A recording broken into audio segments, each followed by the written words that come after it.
défavorisés. Dans le Cantal, à Murat comme ailleurs, les élèves ont repris hier le chemin de l'école et les parents aussi. Ils occupent symboliquement l'école primaire pour dénoncer la fermeture annoncée d'une classe. Enjeu pour eux, la qualité de l'enseignement, mais aussi la qualité de vie et l'attractivité des communes de montagne. Reportage Laurence Couvrant et Bruno Livertou. 13h30 devant l'école Jean-Jacques Trillat. Même en milieu de journée, les parents d'élèves se sont mobilisés pour maintenir la pression. Ici, les effectifs seront stables à la rentrée prochaine côté élèves, mais pas côté prof, avec un poste en moins sur les 8 instituteurs et la création pour compenser d'une classe à 2 niveaux. C'est une incompréhension de notre part étant donné que nos effectifs sont stables.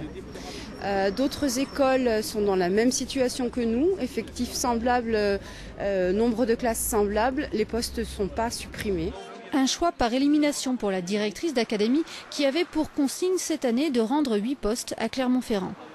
Le choix a été fait de se tourner plutôt vers des écoles à plusieurs classes qui avaient une fragilité démographique parce qu'il est plus facile de se réorganiser quand on a plusieurs classes et qu'on vient à perdre un poste.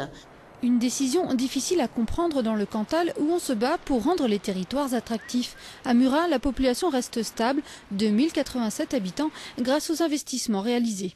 Ce que nous essayons de faire au niveau des aménagements dans cette commune qui a un bourg-centre, c'est disons de faire des équipements structurants et innovants qui vont donner de l'attractivité à notre territoire.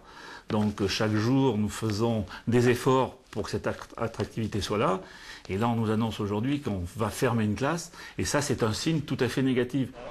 Le maire de Murat a décidé de monter un collectif avec d'autres élus.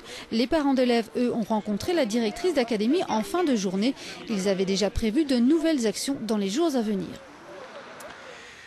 Nouvel épisode judiciaire pour la Madoff auvergnate. Marie-Claude Buche, la trésorière principale de Billon, comparaissait hier pour la 5e fois devant le tribunal correctionnel de Clermont-Ferrand. Condamnée à la prison ferme lors des 4 premiers procès, elle a toujours échappé à l'incarcération. Face à elle, cette fois, 3 nouvelles victimes pour un préjudice total de 196 000 €. Compte rendu d'audience, Pierre-Olivier Bell et Arthur John. Lors de ses 4 précédents procès, Marie-Claude Buche a été condamnée à de la prison ferme.